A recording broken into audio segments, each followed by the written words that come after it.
Assalamualaikum warahmatullahi wabarakatuh. Innal hamdalillah nahmaduhu wa nasta'inuhu wa nastaghfiruh wa na'udzu billahi min shururi anfusina wa min sayyiati a'malina. May yahdihillahu fala mudilla lahu wa may yudlil fala hadiya lahu. Ashhadu an la ilaha illallah wahdahu la syarika lahu wa ashhadu anna Muhammadan abduhu wa rasuluh. Ya ayyuhalladzina amanu taqullaha haqqa tuqatih wa la tamutunna illa wa antum muslimun. Ya ayyuhan nasu taqu rabbakumul ladzi khalaqakum min nafsin wahidah wa khalaqa minha zawjaha wa batha minhuma rijalan katsiran wa nisaa'a. Wattaqullaha alladzi tasaaluna bihi wal arham. Innallaha kana 'alaikum raqiba. Ya ayyuhalladzina amanu taqullaha wa qulu qawlan sadida yuslih lakum a'malakum wa yaghfir lakum dhunubakum wa may yuti'illaha wa rasulahu faqad faza fawzan 'azima. Amma ba'd, fa inna asdaqal hadits kitabullah wa khairal hadi hadi Muhammadin sallallahu alaihi wasallam wa syarrul umuri muhdatsatuha wa kullu muhdatsatin bid'ah wa kullu bid'atin dhalalah wa kullu dhalalatin finnar. Ma'asyiral hadirin, ayyuhal ikhwah wal akhwat rahimani Allah wa iyyakum. Alhamdulillah, pada kesempatan di pagi hari ini kita memuji Allah Subhanahu wa taala atas kenikmatan yang masih Allah Subhanahu wa taala berikan kepada kita. Salawat serta salam semoga tercurahkan kepada Nabi kita Nabi Muhammad sallallahu alaihi wasallam, kepada keluarga, kepada kerabat, dan juga kepada seluruh para sahabat radhiyallahu anhum ajma'in tanpa terkecuali. Masyaallah hadirin jamaah rahimani Allah iyyakum. Kita sebelum memulai pembahasan kita pada pagi hari ini, kita berdoa kepada Allah Subhanahu wa taala.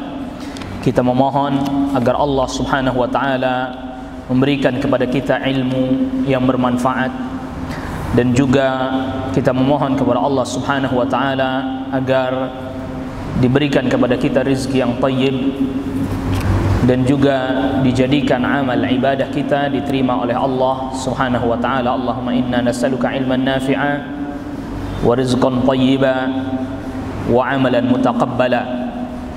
Dan juga kita memohon kepada Allah Subhanahu wa taala agar supaya kita diberikan petunjuk kepada kebenaran yang banyak diperselisihkan dan diperebutkan oleh setiap kita. Kita semua tentu berharap agar kita mendapatkan hidayah pada kebenaran yang banyak diperselisihkan oleh manusia. Allahumma rabba Jibril wa Mikail wa Israfil anta tahkumu fi baina ibadika fima ikhtalafu fihi ihdina lima ikhtalafa fihi minal haqqi bi'idhnik innaka tahdi man tasha ila siratim mustaqim. Ya Allah, Rabbnya Jibril, Rabbnya Mikail dan Israfil, berikanlah kami petunjuk hidayah terhadap sesuatu yang diperselisihkan di antara hamba-hambamu. Sesungguhnya engkaulah yang memberikan hidayah kepada siapa yang kau kehendaki kepada jalan yang lurus. Ma'asyiral hadirin wal hadirat, ikhwah dan akhwat rahimani Allah wa iyyakum. Pembahasan kita pada kesempatan pagi hari ini yaitu pembahasan tentang ahammu khasaisi ahli sunnati wal jamaah wa simatuhum, ya ciri-ciri utama ahli sunnah wal jamaah. Yang ini kita ambilkan pembahasan dari kitab Mujmal Usul Ahli Sunnah wal Jamaah fil Aqidah yang ditulis oleh Syekh Dr. Nasir Abdul Karim Al-Aqar hafizahullah taala. Dan tentu sebagaimana kita ketahui menjadi salah satu metode yang dilakukan dan ditempuh oleh para ulama, sebelum kita masuk kita perlu untuk mengingat kembali, menyegarkan kembali pemahaman kita tentang makna ahlu sunnah wal jamaah. Ahlu sunnah wal jamaah itu orang-orang yang mereka mengikuti sunnahnya Rasulullah sallallahu alaihi wasallam dan juga para sahabat terkait dengan akidah, terkait juga dengan ibadah dan cara beragama. Ya, terlebih lagi terkait dengan akidah. Dan istilah ini muncul untuk membedakan antara mereka yang tetap berpegang pada sunnah Nabi sallallahu alaihi wasallam terutama dalam bab akidah. Karena begitu banyak orang-orang yang telah waliyadzubillah wa nasallallahu alaihi menyimpang dari akidah. Dan perlu kita ketahui bahwa dakwahnya para nabi dan rasul mengajak kepada kebenaran tetapi juga menjelaskan yang menyimpang. Sebagaimana misalnya Allah Subhanahu wa taala firmankan di dalam surat An-Nahl ayat yang ke-36. Wa laqad ba'atsna fi kulli ummatin rasula an i'budullah wajtanibut taghut. Dan telah kami utus pada setiap umat seorang utusan. Tugasnya mereka an i'budullah, menyeru kepada manusia, beribadahlah kalian kepada Allah, mengajak kepada kebaikan. Wajtanibu at-taghut, dan jauhilah oleh kalian segala sesuatu yang diibadahi, yang disembah selain Allah Subhanahu wa taala. Di dalam ayat ini Allah Subhanahu wa taala menyebutkan bahwa para nabi dan rasul semuanya mereka, setiap utusan menyeru agar beribadah kepada Allah Subhanahu wa taala, menyeru kepada kebaikan. Wajtanibut taghut, dan memperingatkan kepada manusia agar menjauhi berbagai macam keburukan. Dijelaskan keburukan agar dijauhi. Jadi bukan hanya sekedar dijelaskan kebaikan-kebaikan dan kebenaran, tetapi juga dijelaskan keburukan-keburukan agar dijauhi dan dihindari. Maka kita juga memohon kepada Allah Subhanahu wa taala agar yang hak ditampakkan kepada kita sebagai sesuatu yang hak dan benar. Lantas kemudian kita mengikutinya. Dan kita juga memohon kepada Allah Subhanahu wa taala agar yang batil ditampakkan sebagai kebatilan pada diri kita. Yang lantas kemudian kita diberikan oleh Allah Subhanahu wa taala kemampuan untuk menjauhinya, untuk menghindarinya. Jadi bukan hanya sekedar menjelaskan mana yang hak, tapi juga menjelaskan mana yang batil. Disebut ahlu sunnah karena mengikuti sunnah Rasulullah sallallahu alaihi wasallam, tidak menyimpang sedikit pun dan berusaha untuk terus berpegang pada sunnah Rasul sallallahu alaihi wasallam. Disebut al-jamaah karena berkumpul pada kebenaran, mengikuti apa yang telah disepakati oleh as-salaf, generasi awal terdahulu. Berkata sahabat Abdullah bin Mas'ud radhiyallahu anhu, al-jama'atu ma kana 'alal haqqi wa in kunta wahdak. Yang namanya jamaah itu adalah yang berada di atas kebenaran walaupun engkau sendirian. Ya, saya ulangi perkataannya sahabat Abdullah bin Mas'ud radhiyallahu anhu. Al-jama'atu ma kana 'alal haqq wa in kunta wahdak. Al-jamaah adalah yang berada di atas kebenaran walaupun engkau sendirian. Dan ahli sunnah wal jamaah menjadi semakin sedikit di akhir zaman. Sebagaimana Rasulullah sallallahu alaihi wasallam sabdakan, la tazalu ta'ifatun min hadhihi al-ummah 'ala al-haqqi mansurin wa fi lafdhin 'ala al-haqqi zahirin. Akan terus ada sekelompok, ta'ifatun, sekelompok, dan menggunakan isim nakirah di dalam hadis ini, ta'ifatun, yang diantara makna atau diantara faedah kenapa menggunakan isim nakirah, littaqlil, karena sedikit, menunjukkan sedikit. La tazalu ta'ifatun min hadhil ummah 'alal haqqi mansurin. Akan tetap ada sekelompok dari umat ini yang berada di atas kebenaran, mendapatkan pertolongan dari Allah Subhanahu wa taala, terus berada di atas kebenaran, nampak di atas kebenaran. La yadurruhum man khadalahum wala man khalafahum. Tidak membahayakan mereka orang-orang yang menyelisihi mereka, orang-orang yang menentang mereka, orang-orang yang menghina dan merendahkan mereka. Hatta ya'ti amrullah wa hum 'ala dzalik, sampai datang urusan perintah dari Allah Subhanahu wa taala sedangkan mereka tetap berada di atas kebenaran tersebut. Nah, juga di antara isyarat hadis yang menjelaskan bahwa di belakang akan semakin sedikit adalah apa yang Rasulullah sallallahu alaihi wasallam sabdakan dalam hadisnya Irbad ibn Sariyah radhiyallahu an yang masyhur dikeluarkan Abu Dawud dan Tirmidzi, di mana Rasulullah sallallahu alaihi wasallam sabdakan, "Fa innahu may ya'ish minkum ba'di fasayara ikhtilafan katsira." Sesungguhnya siapa di antara kalian yang hidup nanti setelahku, maka akan melihat perselisihan yang banyak. Ikhtilafan katsira, perselisihan yang banyak. Dan Nabi sallallahu alaihi wasallam isyaratkan agar kita mengikuti sunnahnya Nabi sallallahu alaihi wasallam, menjadi solusinya. Fa'alaikum bisunnati wa sunnatil khulafa'ir rasyidin al-mahdiyyin min ba'di. Maka berpeganglah kalian kepada sunnahku dan sunnahnya khulafa'ar rasyidin yang mendapatkan petunjuk yang datang setelah aku, artinya setelah Nabi sallallahu alaihi wasallam wafat. Tentu ini mujmallan, artinya ini adalah merupakan secara global ya. Hadis-hadis ini menunjukkan memang secara global. Nanti ada perincian-perincian yang memang kita perlu pelajari lebih mendalam lagi. Namun secara global kita mesti mengetahui itu. Sebagaimana juga hadis yang masyhur, hadis tentang iftiraqul ummah. Iftiraqul ummah, perpecahan pada umat ini, umat Nabi sallallahu alaihi wasallam. Wa sataftariqu ummati ala 73 firqatan wa fi lafdhin ala 73 millatan. Dan akan berpecah umat ini menjadi 73 golongan. Kulluha finnar, semuanya diancam neraka illa wahidah, kecuali hanya satu. Dan ketika ditanyakan kepada Rasulullah sallallahu alaihi wasallam siapa mereka, Rasulullah sallallahu alaihi wasallam sabdakan, "Ma ana alaihi al-yaum wa ashabi." Yang pada hari ini aku pegang. Mereka mengikuti apa yang aku pegang dan apa yang dipegang oleh para sahabat radhiyallahu anhum ajma'in. Wa fi lafdhin, dalam lafaz yang lain, al-jamaah. Dalam lafaz yang lain adalah al-jamaah. Yang dimaksud jamaah adalah jamaatus sahabah radhiyallahu anhum ajma'in. Dan mereka orang-orang yang mengikuti para sahabat dan setelah mereka, setiap mereka yang mengikuti para sahabat radhiyallahu anhum ajma'in. Ini menjadi satu hal yang semestinya kita telah maklumi. Ya, semestinya kita telah maklumi.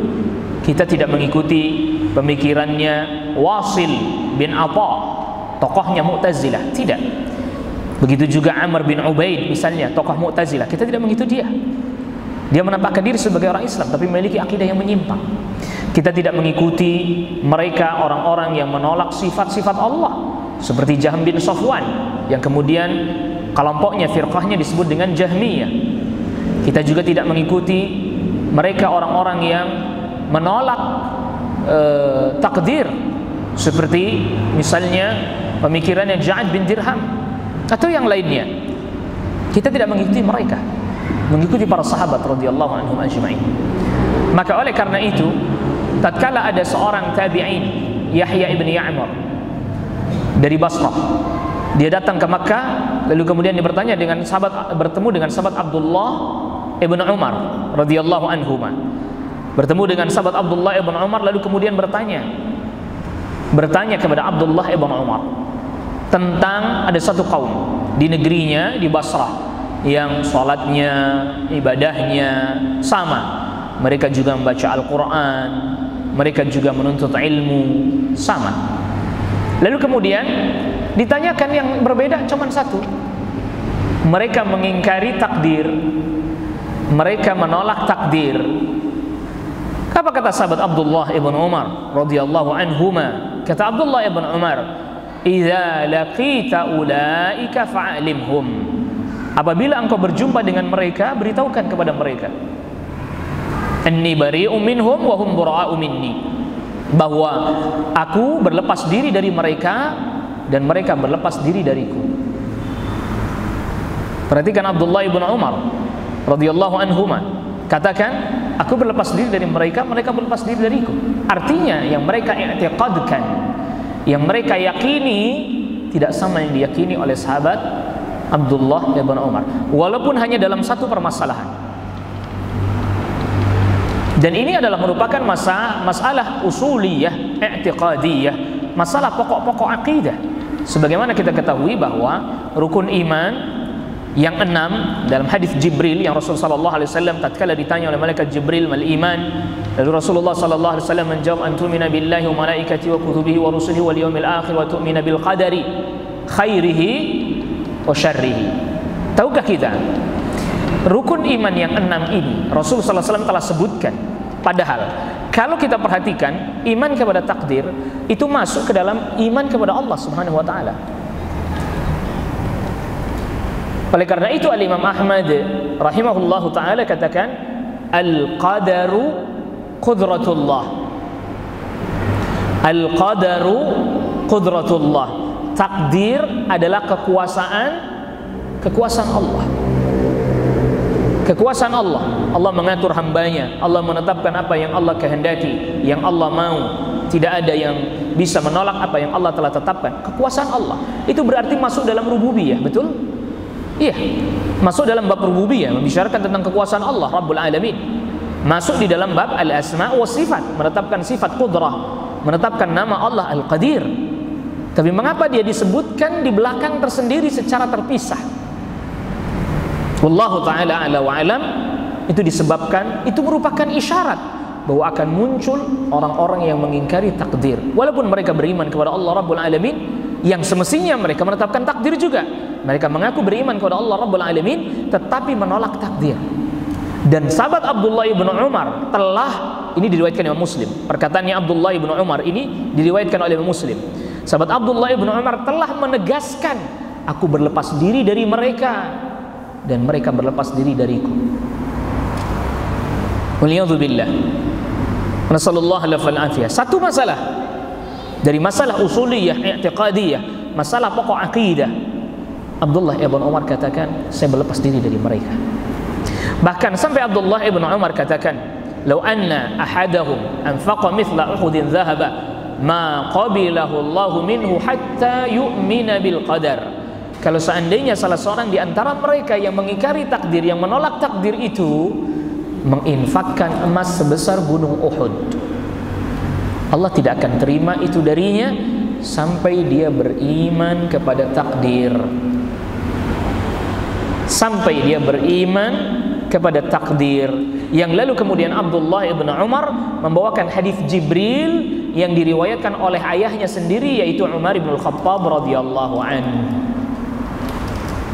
Jadi riwayatnya Abdullah ibn Umar ini pun dibawakan oleh Imam Muslim dalam sahihnya sebelum membawakan hadis Jibril yang masyhur, yang kita ketahui, yang kita kenal itu, yang diriwayatkan dari sahabat Umar ibn Khattab radhiyallahu anhu.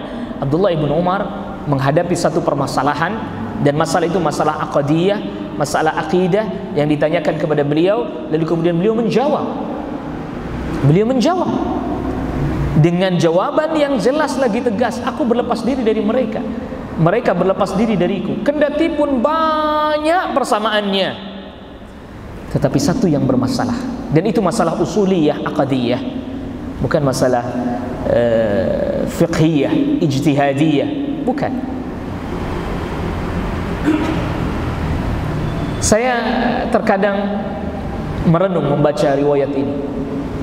Bagaimana misalnya sahabat Abdullah ibn Umar radhiyallahu anhuma hidup di zaman ini. Lalu kemudian ditanyakan kepadanya, "Wahai Abdullah ibn Umar, ada kelompok yang akidahnya menyimpang dalam bab ini." Lalu Abdullah ibn Umar mengatakan, "Saya berlepas diri darinya. Dia berlepas diri dari saya." Kendati pun banyak yang sama. Dan Abdullah ibn Umar tidak merespon yang sama. Padahal ketika ditanyakan oleh seorang tabi'in ini, tadi disebutin mereka salat, mereka menuntut ilmu, mereka baca Al-Quran, sama. Tapi ada satu yang beda. Abdullah ibn Umar radhiyallahu anhu merespon yang berbeda saja. Dan itu yang kemudian ditegaskan. Tidak lantas Abdullah ibn Umar katakan, ya mereka juga ada baiknya, mereka juga bagus. Tidak. Ini Abdullah ibn Umar, as-sahabah, sahabiyun jalil. Ini yang disebut dengan manhaj, metode. Sebab apa? Kalau ditimbang bukan dengan kuantitas timbangannya, dengan kualitas. Kalau ditimbang mereka yang menolak takdir, Itu satu masalah. Satu masalah ya. Mereka menolak takdir satu masalah. Yang sama sekian banyak masalah. Kenapa Abdullah ibn Umar menyoroti yang satu, yang lainnya tidak?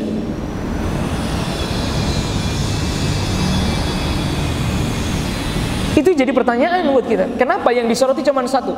Karena satu masalah ini walaupun secara kuantitas satu, tetapi pokok, usuliyah, aqdiyah, masalah pokok, masalah akidah, dijelaskan oleh Abdullah ibn Umar radhiyallahu anhu. Tidak lantas kemudian enggak apa-apa, bagus, itu baik. Enggak. Oh, tapi mereka masih baca Al-Quran, enggak apa-apa lah, bagus. Tidak, karena ini masalah pokok. Dan tentu hari ini saudaraku kaum muslimin dan muslimah rahimani Allah wa iyyakum, tentu hari ini kita terkadang kita tidak bisa memilah, tidak bisa memilih. Kita tidak tahu, kita tidak mengerti mana usuliyah, mana yang bukan usuliyah, mana yang i'tiqadiyah, mana yang amaliyah. Kita nggak tahu. Seringkali kita rancu, maka bertanya. Dan di dalamnya terdapat faedah juga. Itu di seorang tabi'in bertanya kepada yang mengerti, kepada yang berilmu, kepada yang betul-betul memahami tentang permasalahan tersebut. Dan jawabannya Abdullah bin Umar tegas. Saya berlepas diri dari mereka, mereka berlepas diri dari saya. Dan nggak ada tuh di zaman itu yang bilang, ya Abdullah bin Umar nih mau bener sendiri. Nggak ada yang bilang begitu. Saya tanya itu. Kita kan biasanya kalau bahas hadis Jibril kan langsung dari Umar bin Khattab radhiyallahu anhu, itu yang padahal ada latar belakangnya itu kenapa hadis itu muncul kembali, diriwayatkan oleh putranya itu Abdullah bin Umar dan dibawakan oleh Imam Muslim dalam Sahih. Mungkin kalau kita sekarang dengar Abdullah bin Umar bilang begitu, kita akan bilang ya Abdullah bin Umar ini mau menang sendiri, ini mau benar sendiri, yang lain salah semua. Masa beda satu doang salah-salahin katanya sampai nggak diterima amalnya. Hak nerima amal kan hak Allah, bukan hak dia. Allah musta'an. Anda tidak punya ilmu, diem lebih selamat. Komentar salah karena nggak paham, nggak ngerti kan, nggak paham. Dan begitu banyak ini sekarang hari ini itu tadi tidak paham berbicara. Akhirnya kemudian kerusakannya lebih besar dibandingkan kebaikannya. Saya sangat menghimbau kepada ikhwah sekalian, akhwat sekalian, rahimani Allah iyyakum. Sudahlah, jangan kita banyak terlampau berbicara dalam urusan yang kita tidak memiliki ilmu tentang hal tersebut. Apalagi di medsos hari ini, jangan banyak berbicara.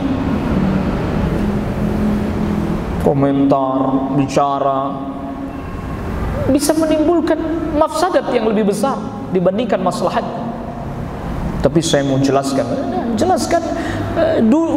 bertemu seperti ini, duduk di majelis ilmu saja kadang kita tidak mendapatkan pemahaman yang baik. Maka tadi di awal selalu jangan lupa untuk memohon kepada Allah Subhanahu wa taala diberikan ilmu yang bermanfaat, dibukakan kepada kita hidayah dari segala permasalahan yang diperselisihkan. Karena tadi kita sudah sebutkan, Rasulullah SAW sebutkan, yang di belakang nanti akan melihat perselisihan yang banyak. Kita nih, kalau tadi zamannya Abdullah bin Umar radhiyallahu anhuma, orang merujuk kepada sahabat, tanya sahabat, sudah jelas.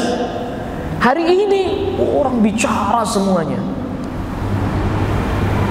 seakan-akan memiliki wewenang untuk berbicara dalam urusan yang berat, yang besar.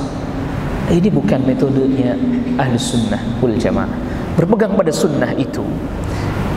Maka kenapa ada ditambahkan al-jamaah, berpegang kepada Al-Quran, berpegang kepada sunnah itu. Penafsirannya ayat, penafsirannya hadis, penjelasannya ayat, penjelasannya hadis. Kita berusaha mencari bagaimana asar dari para sahabat tentang ayat itu, tentang hadis tersebut.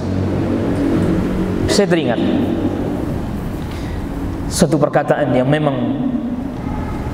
perlu sama-sama kita ketahui, yaitu perkataannya sahabat Ali bin Abi Thalib radhiyallahu anhu tatkala mensikapi orang-orang Khawarij, di mana orang Khawarij mengatakan membawakan ayat Al-Quran, inil hukmu illa lillah, hukum itu hanya milik Allah. Tapi apa kata sahabat Ali bin Abi Thalib radhiyallahu an? Kalimatu haqqin urida bihal batil.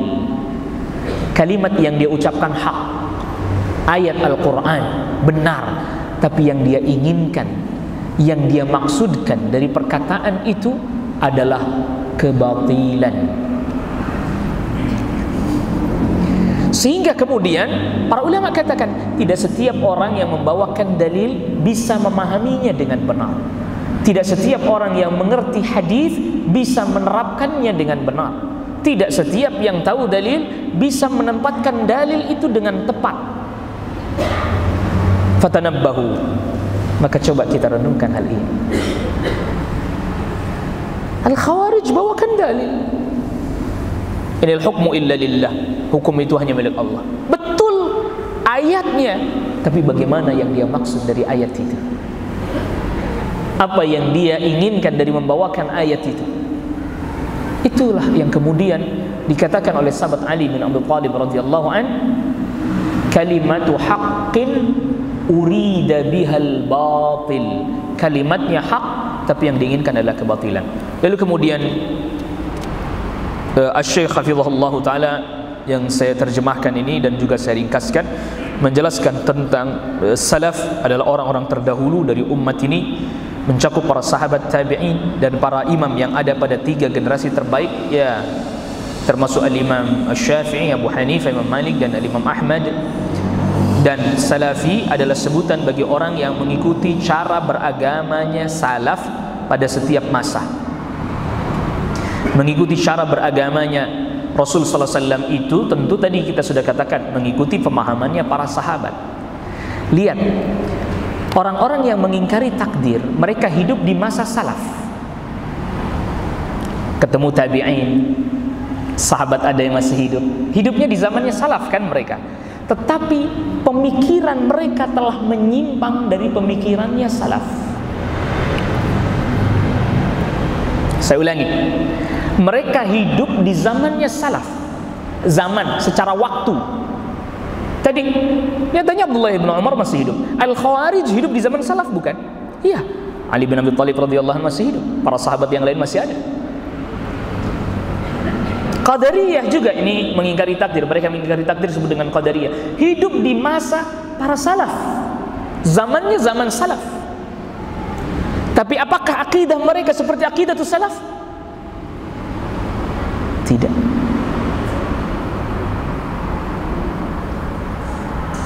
Jadi ini bukan cuman bicara masa zaman, bukan. Akidahnya sama enggak?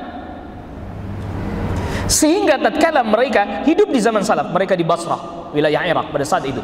Hidup di Basrah, bertemu dengan para tabi'in dan seterusnya. Tapi akidah mereka tidak seperti akidahnya tabi'in. Akidahnya mereka tidak seperti akidahnya para sahabat. Maka mereka oleh para ulama diberi sebutan sendiri, Qadariyah. Mereka tidak disebut sebagai salafiyun. Mereka pun tidak disebut tabi'in. Mereka pun tidak disebut tabi'ut tabi'in. Mereka pun tidak disebut pengikut salaf. Mereka pun tidak disebut ahlus sunnah wal jamaah. Kenapa? Sahabat Abdullah ibn Umar telah berlepas diri dari mereka. Saya berlepas diri dari mereka, mereka berlepas diri dari saya. Sebagaimana misalnya tokohnya Mu'tazilah, Wasil bin Atha, tadinya duduk di majelisnya Al-Hasan Al-Basri. Anda bayangkan duduk di majelisnya ulama salaf tabi'in Al-Hasan Al-Basri. Tapi apa yang terjadi? Tidak mengikuti akidahnya tabi'in, tidak mengikuti akidahnya salaf. Amr bin Ubaid, tokoh-tokoh Mu'tazilah itu duduk, tokoh-tokoh mereka duduk di majelisnya as-salaf, tapi tidak mengikuti akidatus salaf. Bahkan mereka tadinya duduk lalu menyingkir dari majelisnya. Kenapa disebut Mu'tazilah? Karena duduknya mojok sendirian. Artinya mojok sendirian, dia duduk di majelis itu bukan karena keinginan ingin mendapatkan ilmu, bukan keinginan ingin mendapatkan hidayah, tetapi ada keinginan hanya sekedar ya dengerin, lalu kemudian banding-bandingkan. Iya, dengerin lalu kemudian banding-bandingkan. Dengar-dengar penjelasannya Al-Hasan Al-Basri kayak apa ini. Setelah dengar, pojok sendiri, misah, i'tizal, memisah, menyendiri. Sehingga kemudian apa? Dia tidak setuju dengan yang disampaikan oleh Al-Hasan Al-Basri di majelis tersebut. Lalu kemudian dia berbicara sendiri berdasarkan hawa nafsunya. Orang nggak mau dengerin. Wasil bin Atha bicara nggak mau didengerin oleh orang-orang, nggak mau dengerin. Lalu kemudian ada tokoh Mu'tazilah juga, Amr bin Ubaid, yang berkata, kenapa kalian tidak mau dengarkan? Maksudnya nggak mau dengerin perkataannya Wasil bin Atha. Nggak mau, kaum muslimin nggak mau dengerin. Jadi perkataan bukan dari perkataan Ahlus Sunnah, nggak mau didengerin. Kata Amr bin Ubaid, kenapa kalian tidak mau mendengarkan? Malakum la tasma'un, kenapa kalian nggak mau mendengarkan? Akhirnya kemudian apa? Akhirnya kemudian Amr bin Ubaid pun mencela salaf. Apa dia bilang? Tidaklah perkataannya Al-Hasan Al-Basri tabi'in, tidaklah perkataannya Muhammad ibn Sirin tabi'in. Muhammad bin Sirin juga tabi'in. Tidaklah perkataan mereka kecuali hanya seputar, waliyadzubillah. Ini saya nukilkan perkataan ini dari perkataannya Al-Imam Syatibi. Bawakan riwayat Al-Imam Syatibi, bawakan sanadnya. Amr bin Ubaid katakan, tidaklah perkataannya perkataannya Al-Hasan Al-Basri, perkataannya Muhammad ibn Sirin kecuali hanya seputar pembalut wanita ketika digunakan untuk haid. Na'udzubillah. Artinya mereka mencela salaf dengan mengatakan mereka cuma ngerti urusan haid saja. Na'udzubillah. Wa nasallallahu alaihi.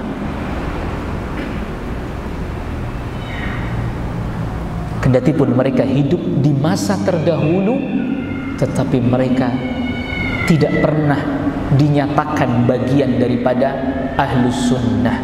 Tidak pernah mereka dinyatakan bagian dari salaf.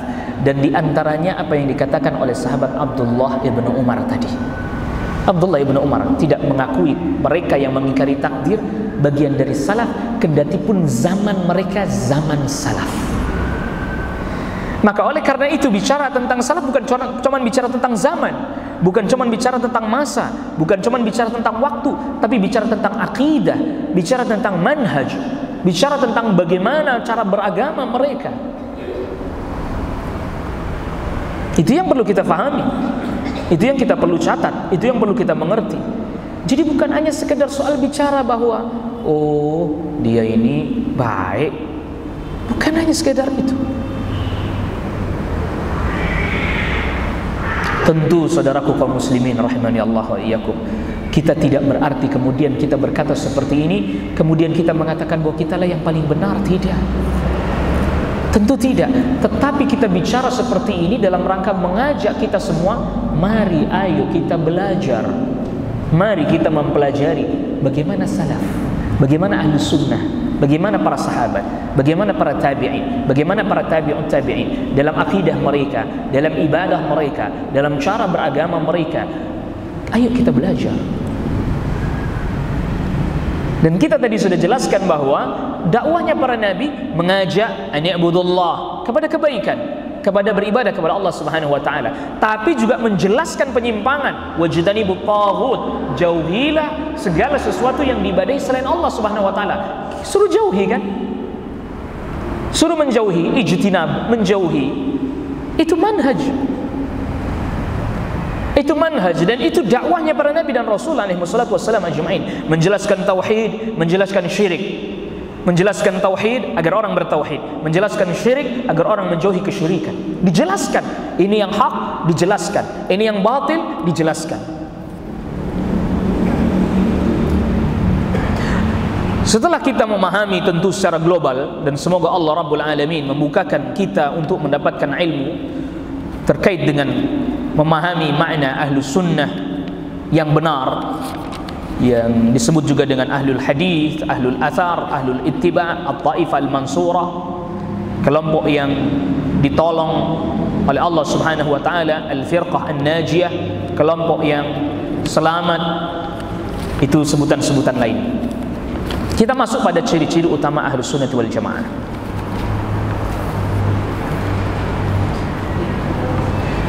Yang pertama, memiliki perhatian yang sangat besar terhadap Al-Quran. Tentu juga terhadap As-Sunnah, nanti ada dipisahkan tersendiri. Terhadap Sunnah, terhadap hadis. Memiliki perhatian yang sangat besar terhadap Al-Quran. Al-ihtimamu bi kitabillah. Memiliki perhatian yang sangat besar terhadap kitabullah, yaitu Al-Quran. Dari sisi apa saja? Yang pertama, hifdhan wa tilawatan, membaca, menghafalnya, membacanya. Ahlus Sunnah menghafalkan Al-Quran, membaca Al-Quran. Lalu kemudian wa tafsiran, dan memperhatikan tafsirnya. Dari mana ini datang tafsir ini? Dari Nabi sallallahu alaihi wasallam kah? Makanya para ulama jelaskan menafsiri ayat Al-Quran itu, termasuk Al-Imam Al-Hafidh Ibnu Katsir dalam muqaddimahnya, menafsiri ayat Al-Quran itu ayat ditafsiri dengan ayat, ayat ditafsiri dengan hadis Nabi, ayat ditafsiri dengan perkataan sahabat, ayat ditafsiri dengan penjelasannya para tabi'in, ayat ditafsiri dengan penjelasannya tabi'ut tabi'in, ayat ditafsiri dengan bahasa Arab yang fasih. Itu metodenya. Maka kita diperintahkan untuk merujuk kepada kutubut tafsir al-mu'tamadah, kitab-kitab tafsir yang dijadikan rujukan oleh para ulama. Semisal tafsirnya Al-Imam Ibnu Jarir At-Tabari, semisal tafsirnya Al-Imam Al-Hafidh Ibnu Katsir. Dan para ulama pun memberikan peringatan kepada beberapa kitab-kitab tafsir yang di dalamnya mengandung pemikiran-pemikiran ataupun akidah-akidah yang menyimpang. Semisal tafsir Al-Kasyaf karyanya Az-Zamakhsyari, kendati pun dia membahasnya dari sisi bahasa, balaghah dan seterusnya, sastra Arab, tetapi dia mengandung akidah Mu'tazilah, diberi peringatan. Dan para ulama terdahulu tidaklah datang kepadanya satu karya ilmu, kitab atau buku, hadiskah, tafsirkah, kecuali ditanya penulisnya bagaimana akidahnya. Sebab apa? Sebab apabila akidahnya dia menyimpang, maka sangat dikhawatirkan tafsir yang dia bawakan di dalamnya terjadi penyimpangan. Masuk di dalamnya penyimpangan-penyimpangannya. Begitu juga misalnya dia memberikan penjelasan kepada hadis, dicek penulisnya, akidahnya menyimpang, khawatir nanti pada penjelasan dia tentang satu hadis menyimpang.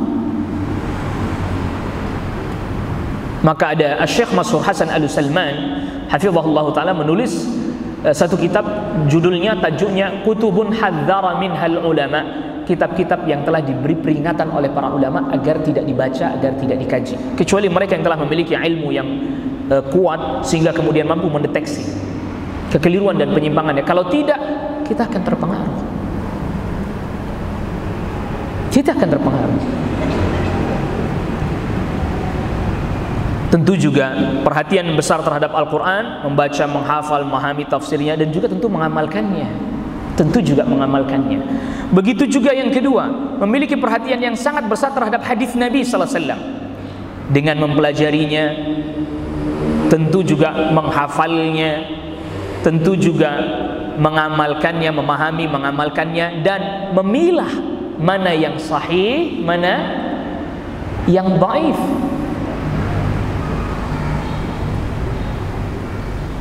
Mana yang sahih, mana yang dhaif. Kita belajar hadis Nabi sallallahu alaihi wasallam, fahami berdasarkan pemahamannya para sahabat, bagaimana asar para sahabat memahami dan menjelaskan, menempatkan, mendudukkan hadis tersebut. Itu dipelajari. Bukan hanya di dalam masalah bab akidah, bahkan sampai dalam masalah fiqh. Iya. Makanya diriwayatkan oleh Imam Al-Bukhari, sahabat Abu Hurairah radhiyallahu anhu meriwayatkan hadis dari Rasulullah sallallahu alaihi wasallam, bahwa Rasulullah sallallahu alaihi wasallam bersabda, la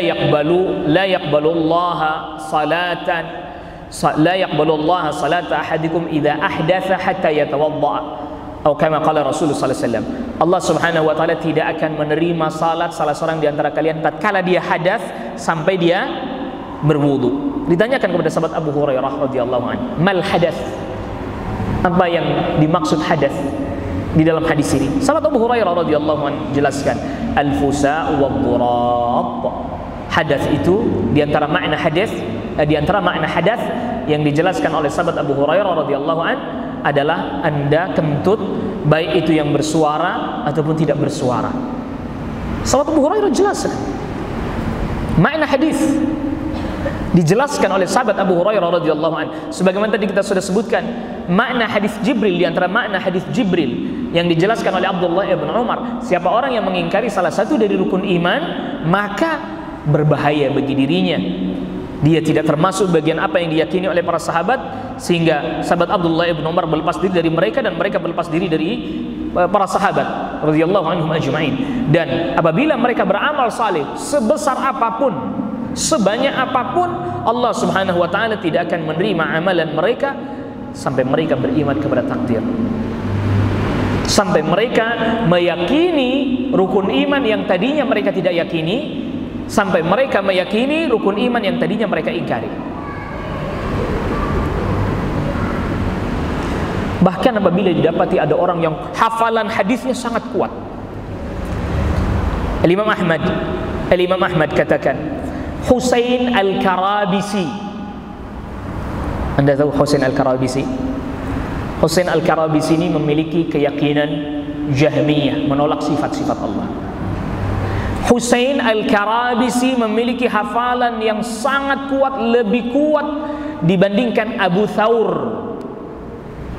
Abu Thawr Ahlus Sunnah, dia sudah rujuk, pernah berdiskusi, dialog dengan Imam Syafi'i rahimahullahu ta'ala, yang akhirnya dia rujuk mengikuti akidah Ahlus Sunnah wal Jamaah. Hafalannya Husain Al-Karabisi dengan Abu Thawr lebih kuat Husain Al-Karabisi, kata Imam Ahmad. Lebih kuat hafalannya Husain Al-Karabisi. Tetapi apa kata Imam Ahmad? Abu Thawr di atas akidah Ahlus Sunnah, sehingga Imam Ahmad tidak mengambil periwayatannya Husain Al-Karabisi, tapi mengambil periwayatannya Abu Thawr. Yang kemudian dengan sebab itu Abu Thawr jauh lebih dikenal dibandingkan Husain Al-Karabisi. Walaupun hafalan hadisnya jauh lebih kuat Husain Al-Karabisi, tidak diambil periwayatannya oleh Imam Ahmad karena dia di atas akidah yang menyimpang, mengikuti akidahnya Jahmiyah. Jadi perhatian Ahlus Sunnah terhadap hadis bukan hanya mempelajari, menghafal, memahami tentu dengan pemahaman yang benar, mengamalkannya, termasuk menerapkannya. Mana yang datang dari Ahlus Sunnah, mana yang bukan dari Ahlus Sunnah. Sebagaimana perkataan yang disandarkan kepada disebutkan oleh Al-Imam Muslim dalam muqaddimah Sahih Muslim, Muhammad ibn Sirin, disandarkan kepada Muhammad ibn Sirin agar supaya kita awal mulanya, dahulunya para sahabat tidak menanyakan tentang perawi hadis, sampai kemudian itu tadi muncul yang menyimpang tadi, kelompok-kelompok yang menyimpang tadi. Akhirnya Ahlus Sunnah ketika menerima riwayat hadis mulai bertanya, sammu lana rijalakum, sebutkan siapa perawi-perawi kalian. In kana min Ahlus Sunnati qubila riwayatuhu, kalau seandainya datang dari Ahlus Sunnah diterima riwayatnya, kalau tidak datang dari Ahlus Sunnah ruddat, ditolak periwayatannya. Sampai seperti itu mereka, perhatian besar mereka terhadap hadis, sebagaimana perhatian mereka juga besar terhadap Al-Quran. Mulai dari Babtul alfaz, bagaimana lafaz-lafaznya yang benar. Sebab nanti ada penyimpangan yang dilakukan oleh Jahmiyah, sebagaimana dijelaskan oleh Imam Ibnu Qayyim rahimahullahu taala ketika mereka memaknai firman Allah Ar-Rahman 'alal arsy istawa, yang di surah Taha ayat kelima. Ar-Rahman 'alal arsy istawa. Kata Imam Ibnu Qayyim, mereka merubah makna istawa dengan menambahkan satu huruf, yaitu lam. Istaula. yang berarti menguasai. Mereka menolak bersemayam. Istaula, ditambahkan. Yang ini jelas tahrif. Ini diistilahkan oleh para ulama tahrif, perubahan di dalam Al-Quran. Nah, ahlu sunnah memperhatikan itu. Baik perubahan dari sisi alfaz, maka dihafal. Ahlu sunnah berusaha menghafal Al-Quran, memperbaiki bacaannya supaya tepat huruf-hurufnya. Karena nanti khawatir ada seperti yang dahulu dilakukan oleh orang-orang Yahud. Orang Yahud diperintahkan mereka untuk mengucapkan hiffatun naghfir lakum khatayakum. Mereka rubah, ditambahin satu huruf nun jadi hintatun. Gandum artinya, jauh bedanya. Hiffatun, ya Allah hapuslah dosa-dosa kami. Tapi kemudian mereka rubah dengan hintatun ditambahin nun. Artinya apa? Gandum. Beda jauh. Maka ahlu sunnah perhatian terhadap Al-Quran, pelajari dengan tafsir-tafsir yang tadi kita katakan mu'tabar. Artinya mu'tabar itu memang dipegang dan telah diketahui sanad-sanadnya, jalur-jalur periwayatannya, sebagaimana itu ditempuh oleh para ulama. Semisal Al-Imam Ibnu Jarir At-Tabari tidaklah membawakan penafsiran kecuali dibawakan sanadnya dari tabi'in kah, dari sahabat kah. Begitu juga semisal Al-Imam Al-Hafidh Ibnu Katsir dibawakan penafsiran imma dari hadithkah dengan membawakan sanadnya, atau perkataan sahabatkah dengan membawakan sanadnya, agar betul-betul dipertanggungjawabkan penafsiran itu la min qibali nafsihi, tidak semata-mata datang dari pendapatnya, tidak semata-mata datang dari ra'yunya, tidak semata-mata datang dari hawanya, tidak. Yang ketiga, dari ciri-ciri utama ahli sunnah wal jamaah adalah masuk ke dalam Islam secara menyeluruh. Tentu tadi kita sudah sebutkan, karena memang perhatiannya besar terhadap Al-Quran, perhatian yang sangat besar terhadap sunnah, maka berusaha mengamalkan agama dengan sebenar-benarnya, dengan sesungguh-sungguhnya. Maka kalau kita perhatikan, ya termasuk iman kepada Al-Quran seluruhnya, tidak mengambil sebagian, menerima sebagian, menolak sebagian, ya, menerima ayat-ayat Al-Quran dengan seluruhnya. Terkait dengan ayat-ayat yang membicarakan tentang al-asma wa sifat, nama-nama dan sifat-sifat Allah, diterima juga seluruhnya. Yang menetapkan sifat diterima, yang mensucikan Allah dari sifat kekurangan diterima, dikumpulkan semua, tidak mengambil sebagian, menolak sebagian. Beriman kepada takdir, menetapkan kehendak Allah Subhanahu wa taala, tapi juga hamba memiliki kehendak. Sebagaimana mereka mengumpulkan juga antara ilmu dan ibadah. Ia beribadah rajin, tapi juga disertai dengan ilmu. Mengumpulkan juga antara kuatnya keyakinan, berharap rahmat Allah, tapi juga mengambil sebab. Kumpulkan semuanya. Termasuk juga ya tadi, mengumpulkan semua dalil-dalil agar supaya maknanya menjadi jelas dan terang. Ahlu sunnah tidak menolak jihad, ahlu sunnah menetapkan jihad, tapi bagaimana persyaratannya, bagaimana aturan-aturannya, bagaimana kaedah-kaedahnya, apa saja yang harus kita tempuh, bagaimana panduannya Rasulullah SAW dalam hal berjihad, diambil. Ahlu sunnah juga tidak menolak al-amru bil ma'ruf wa nahyu anil munkar, amar ma'ruf nahi munkar, tapi bagaimana caranya amar ma'ruf nahi munkar, seperti apa, bagaimana tingkatan-tingkatannya, siapa yang kemudian memiliki kemampuan pada tingkatan merubah dengan tangan, dengan kekuasaan, merubah dengan lisan, merubah dengan hati, semua ada tingkatan-tingkatan dan tahapan-tahapannya. Ahlussunnah wal jamaah juga bukan berarti tidak cemburu apabila ada orang yang melanggar syariat, mencela agama, mencela Islam, mencela Al-Quran, mencela Nabi SAW, mencela Islam. Tentu Ahlussunnah tidak memperkenankan hal itu, tetapi responnya bagaimana, caranya seperti apa yang harus diucapkan, apa yang harus diperbuat, tahapannya seperti apa, semuanya ada koridor-koridornya, qawaidnya, kaidahnya, bawabitnya, batasan-batasannya. Tentu ini adalah amrun yatulu dzikruhu, perkara yang sangat panjang sekali penyebutan masalah itu masing-masing. Maka tidak aneh kalau para ulama selalu ilmu, karena semuanya ada ilmunya.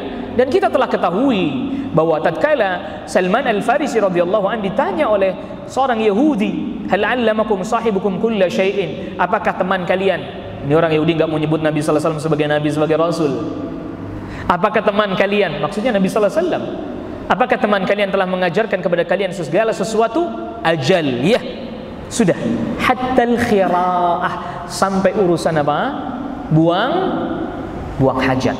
Sampai urusan buang hajat. Sudah diajarkan kepada kami seluruhnya secara detail terperinci sampai urusan buang hajat. Nah, kalau urusan buang hajat saja dijelaskan secara detail adab-adabnya, masa iya amar ma'ruf nahi munkar tidak dijelaskan? Masa iya tentang jihad tidak dijelaskan? Masa tentang menghadapi merespon satu masalah yang besar tidak dijelaskan? Masa iya tentang urusan yang besar, kepemimpinankah atau kekhalifahankah? Masa iya tidak dijelaskan? Mesti dijelaskan. Semuanya ada taksil. Taksil itu apa? Pondasi-pondasinya. Dan itu kokoh pondasi-pondasinya. Yang tahu, yang belajar, ya dia yang tahu. Yang tidak belajar gimana dia mau tahu? Maka bersabarlah di majelis ilmu, perlahan-lahan, sedikit demi sedikit. Jangan tergesa-gesa. Karena tidak bisa kafah kecuali betul-betul dia memahami ilmu. Lalu kemudian selanjutnya, yang keempat, bersungguh-sungguh dalam mengikuti sunnah. Bersungguh-sungguh dalam mengikuti sunnah Nabi sallallahu alaihi wasallam. Yang nanti ada penjelasan dan perincian juga tentang masalah ini. Ada penjelasannya, ada perinciannya tentang masalah ini. Dan yang menarik sekali bahwa para sahabat dahulu, coba Anda perhatikan dengan jeli, dengan teliti. Bab salat, bab wudu. Apakah ada dapati dari para sahabat dulu ini rukun, ini sunnah-sunnahnya, ini syarat-syaratnya? Kan tidak. Mereka belajar wudu, lihat Nabi sallallahu alaihi wasallam wudu, dikerjakan seperti yang Nabi sallallahu alaihi wasallam lakukan. Mereka tidak bertanya Rasul mana yang rukun, mana enggak. Dilihat Nabi sallallahu alaihi wasallam lakukan, itu dikerjakan oleh mereka. Maka oleh karena itu di antara metode, di antara manhaj kita ketika menghadapi satu masalah, misalnya sebagian para ulama mengatakan wajib, sebagian lagi mengatakan dianjurkan, tidak sampai pada wajib. Apa yang mesti kita lakukan? Kita kerjakan apa kita tinggalkan? Kita kerjakan apa kita tinggalkan, Pak? Sebagian ulama katakan itu wajib, sebagian ulama katakan itu dianjurkan saja, tidak sampai wajib. Manhaj, metode kita ngadepin kayak gini, apa yang kita lakukan? Dikerjakan.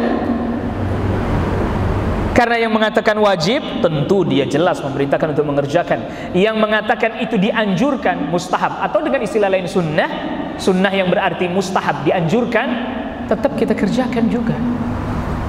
Jangan malah ditinggalkan dengan alasan akan cuman sunnah doang. Ini bukan manhaj. Baik, sebagian para ulama berselisih. Ini yang satu mengatakan haram, yang satu mengatakan makruh. Apa yang kita lakukan? Kita tinggalkan. Ya kan cuman makruh. Ya, sebagian para ulama mengatakan haram, sebagian lagi mengatakan makruh. Manhajnya, metodenya yang mudah, tinggalkan. Kita belum mampu misalnya meneliti mana yang lebih kuat, tapi tetap makruh untuk ditinggalkan, haram juga untuk ditinggalkan. Jangan terus kemudian malah dikerjakan. Habis dia kerjakan, apa dia bilang? Akan cuman makruh. Allah musta'an. Gimana mau menjadi ahli sunnah yang kafah, menjadi ahli sunnah yang sebenar-benarnya? Kalau itu tadi ulama masih berselisih, apakah ini haram, apakah ini makruh. Jadi ya saya kerjain aja, kan cuman makruh, saya pilih fatwa yang makruh aja deh. Bersungguh-sungguh dalam mengikuti sunnah. Ya tentunya kita perlu ketahui bahwa makna sunnah itu ya mencakup bab akidah, bukan sunnah yang dalam definisinya para ulama fiqih. Tentu menjauhi segala sesuatu yang menyelisihi jalannya mereka, jalannya ahli sunnah, jalan para sahabat. Karena itu bisa menjatuhkan kebid'ahan gitu. Dan ini banyak sekali cabang-cabangnya, terutama dalam bab akidah, dalam bab aqidiyah. Lalu kemudian yang kelima, mengikuti salaf dalam hal ilmu amal, serta menjauhi yang menyelisihi mereka. Apa yang dimaksud mengikuti salaf dalam hal ilmu dan amal? As-salaf dalam bab ilmu, apa yang datang dalilnya kepada mereka, mereka ambil, mereka amalkan, sudah. Mereka tidak masuk ke dalam wilayah yang di situ tidak disebutkan ilmunya. dalam bab nama-nama Allah, dalam bab sifat-sifat Allah, ada dalil datang dari Al-Quran dan Sunnah, diterima oleh mereka. Dan mereka tidak pernah menanyakan bagaimana, seperti apa, tidak pernah. Makanya tatkala Al-Imam Malik rahimahullahu ta'ala ditanya ketika beliau menjelaskan Ar-Rahmanu 'alal arsy istawa, Allah bersemayam, Allah yang maha luas rahmatnya bersemayam di atas arsy. Lalu kemudian ada orang bertanya, kaifa istawa, bagaimana bersemayamnya? Diam Al-Imam Malik, tertunduk kepala beliau rahimahullahu ta'ala, keluar keringat. Mengapa? Belum pernah ada orang yang menanyakan pertanyaan seperti itu.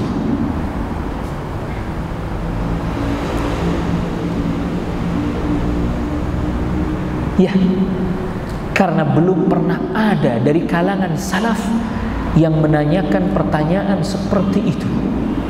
Gimana Allah bersemayamnya? Tidak pernah ada. Makanya Imam Malik tertunduk, tidak langsung menjawab. Takut kepada Allah Jalla wa'ala. Muncul dalam hatinya rasa takut pengagungan kepada Allah Subhanahu wa ta'ala, karena belum pernah ada yang menanyakan pertanyaan seperti ini sebelumnya. Dijawab oleh Imam Malik dengan jawaban yang tegas, jelas.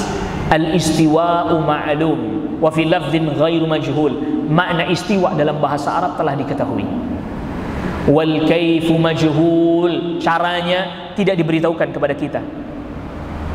Wal imanu bihi wajibun, dan mengimaninya adalah sesuatu yang wajib. Was-su'alu anhu bid'atun, dan menanyakan bagaimana seperti apa itu adalah hal baru. Belum pernah ada yang menanyakan hal itu sebelumnya. Saya mengira engkau adalah orang yang terkena kesesatan. Pergi dari majelis. Diusir itu orang sama Imam Malik dari majelis. Khawatir dia mempengaruhi yang lain. Sebab apa? Metode ilmu yang dia tempuh menanyakan bagaimana istiwa, metode yang tidak pernah ditempuh oleh salafus salih. Sampai ada penjelasan secara khusus ini ditulis, kalau saya tidak salah ingat, oleh Syekh Abdul Razak hafizahullah ta'ala, tentang penjelasan tentang perkataannya Imam Malik ini, syarah tentang perkataannya Imam Malik ini rahimahullahu ta'ala.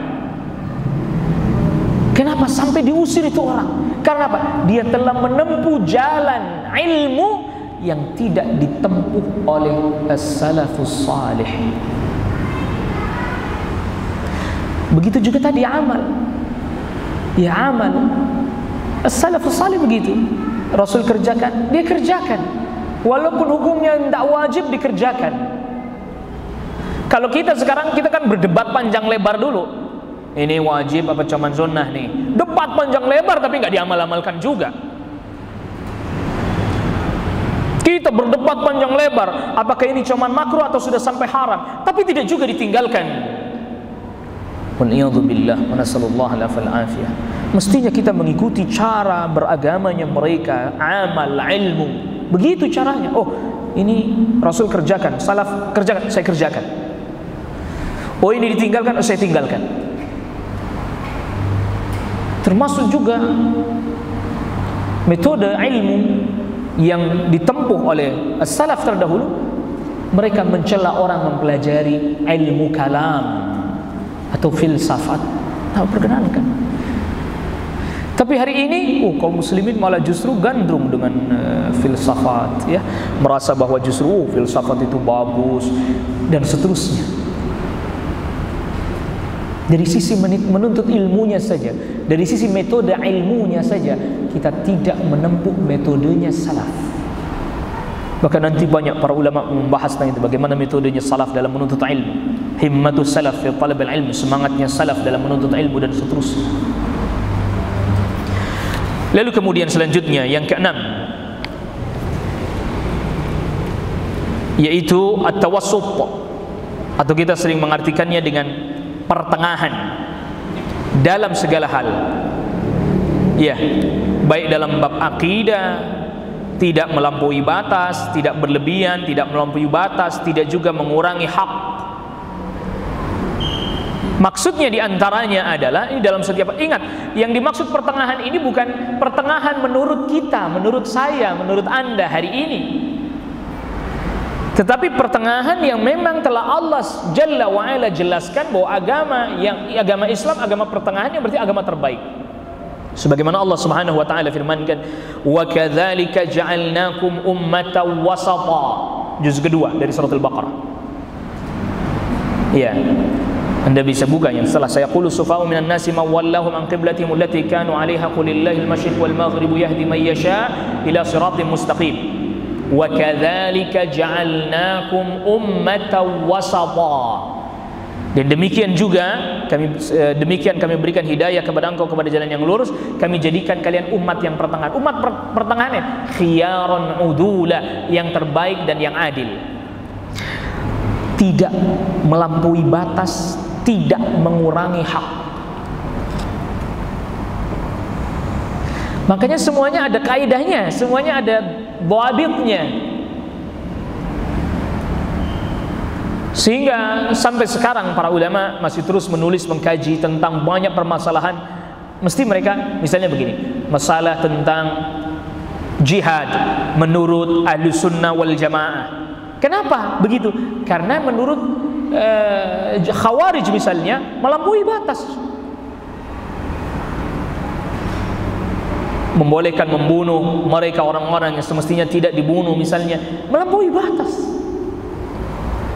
Banyak, makanya tulisan sekarang jihad dalam pandangan Ahlus Sunnah wal Jamaah misalnya, amar ma'ruf nahi munkar dalam pandangan Ahlus Sunnah wal Jamaah misalnya. Lalu kemudian penetapan nama dan sifat-sifat Allah dalam pandangan Ahlus Sunnah wal Jamaah. Tidak seperti Jahmiyah menolak sifat, tidak juga seperti Musyabbihah yang mengatakan sifat Allah seperti sifatnya makhluk. Tidak, pertengahan. Jadi yang dimaksud pertengahan di sini bukan pertengahan menurut kita. Ya memang ajaran Islam itu sudah ajaran yang pertengahan, sudah ajaran yang terbaik. Dan agama Islam agama yang terbaik. Semuanya ada kaidahnya, ada dhawabitnya. Namun perlu kita ketahui bahwa tatkala satu kaum mulai menjauh dari ilmu, mesti mereka di antara dua hal. Apabila satu kaum telah jauh dari ilmu syar'i, maka mereka di antara dua hal. Yang pertama, melampaui batas. Yang kedua, mengurangi hak. Antara dua itu. Iya, baina tafrid wal ifrat. Yang ketujuh, bersungguh-sungguh menyatukan kaum muslimin di atas tauhid. Perhatikan, kalau perlu itu diberi garis. Bersungguh-sungguh dalam menyatukan kaum muslimin di atas tauhid dan ittiba, dan menjauhi sebab-sebab perpecahan. Dan sebab-sebab perpecahan yang utama adalah menyelisihi tauhid. Itu sebab perpecahan, syirik. Dan di antara sebab-sebab perpecahan yang utama adalah tidak ittiba,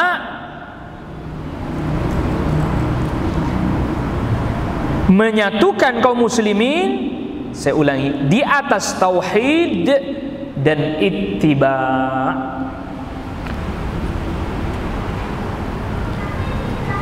Coba perhatikan firman Allah Subhanahu wa taala di surat Al-Baqarah ayat 213. Kana an-nasu ummatan wahidah.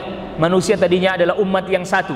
Kata sahabat Abdullah ibn Abbas radhiyallahu anhuma, maknanya adalah kulluhum alal Islam. Tadinya mereka semuanya di atas Islam.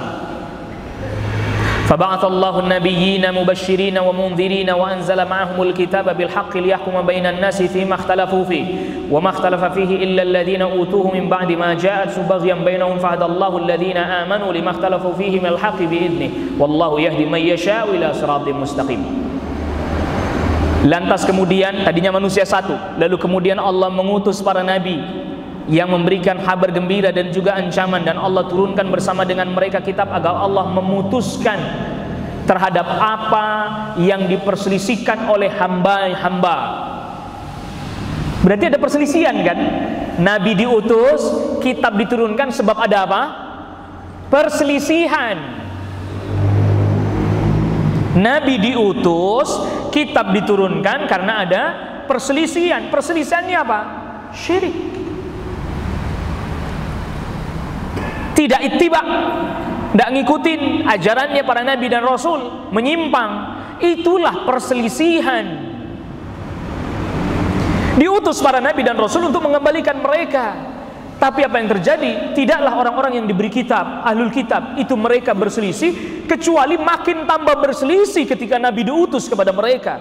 Yahudi makin membangkang ketika Nabi telah datang kepada mereka. An-Nasara makin membangkang ketika Nabi SAW diutus kepada mereka. Karena mereka dengki. Kenapa nabinya kok dari kalangan Arab, nggak dari kalangan mereka? Maka Allah berikan hidayah kepada orang-orang yang Allah kehendaki kepada jalan yang lurus, karena memang Allah yang memberikan hidayah kepada siapa yang Allah kehendaki ke jalan yang lurus. Lihat ya.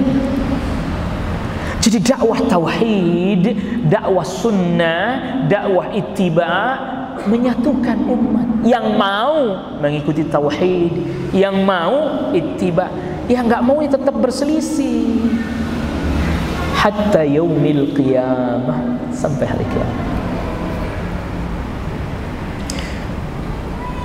Maka kalau bukan atas landasan tauhid dan ittiba, tidak bisa bersatu. Anda lihat orang-orang kafir, kayaknya bersatu padu mereka, tahsabuhum jami'a wa qulubuhum syatta. Kelihatannya mereka bersatu tapi hati mereka tercerai-berai. Apa An-Nasara tidak berpecah belah? Pecah belah. Apakah Yahudi tidak berpecah belah? Berpecah belah. Apakah kekufuran yang selain Yahudi dan Nasara tidak berpecah belah? Berpecah belah. Kata siapa tidak? Tapi memang tatkala mereka menghadapi kaum muslimin, mereka bersatu karena ada kepentingan yang sama. Tapi nanti di akhir zaman, sebelum Al-Malhamah Kubra, sebelum perang besar, nanti orang Nasara berdamai dengan kaum muslimin, memerangi musuh bersama. Ketika musuh bersamanya ini sudah kalah, masing-masing mengklaim bahwa kemenangan sebab mereka. Yang Nasara katakan kemenangan sebab kami, yang Muslim katakan kemenangan sebab kami. Akhirnya pecah perang, yang kemudian itu disebut dengan Al-Malhamah Kubra, perang yang paling besar, yang kemudian setelah itu kaum muslimin menang sampai menguasai Konstantin, sampai menguasai Vatikan bahkan. Namun setelah itu kemudian keluarlah Dajjal. Tak bisa bersatu. Dan para ulama katakan kaum muslimin yang menang pada saat itu adalah kaum muslimin yang Allah Jalla wa'ala pilih, akidah mereka akidah yang sama, keyakinan mereka keyakinan yang sama, tauhid mereka tauhid yang sama, ittiba kepada tuntunannya Rasulullah sallallahu alaihi wasallam. Bukan kaum muslimin yang tercampur akidahnya satu dengan yang lain. Yang ke-8,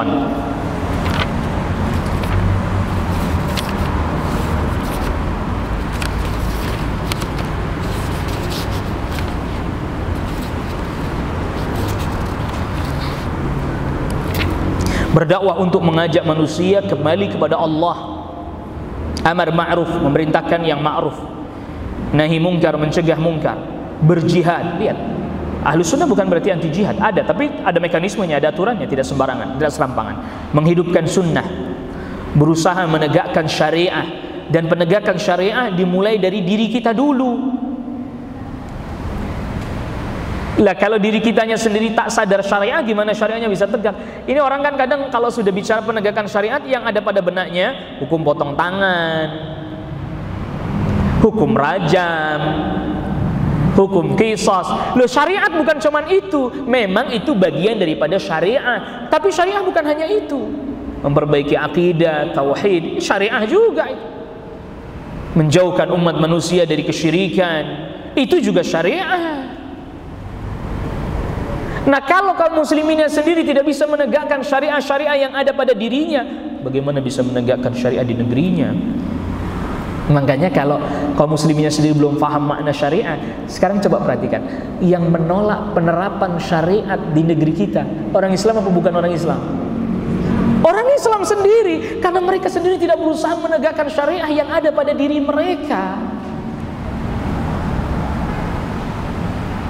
Sampai ada seorang yang berkata, dinukilkan oleh Syekh Albani rahimahullahu ta'ala, Tegakkan syariat pada dirimu. Ya, aqimus syari'ah fi anfusikum. Tegakkan syariat pada diri kalian. Tuqam lakum fi ardikum. Maka Allah akan tegakkan syariat itu di negeri kalian. Sekarang syariat pada diri kita masing-masing individu perorangan aja tidak tegak. Kaum wanitanya buka aurat, iya kan? Kaum wanitanya buka aurat. Gimana rajam mau ditegakkan? Orang yang berzina dicambuk mau ditegakkan, sedangkan tutup auratnya saja tidak ditunaikan. Nah itu Allahumma musta'an. Siapa yang tidak peduli penegakan syariat? Sangat kita rindu penegakan syariat di negeri kita. Namun bagaimana bisa tegak kalau kaum musliminnya sendiri tidak peduli syariat, tidak faham syariat, tidak tahu syariat. Syariat itu apa? Tidak tahu. Yang diketahui dari syariat maknanya tadi hanya potong tangan dan seterusnya itu. Termasuk juga berusaha menjaga kemurnian agama.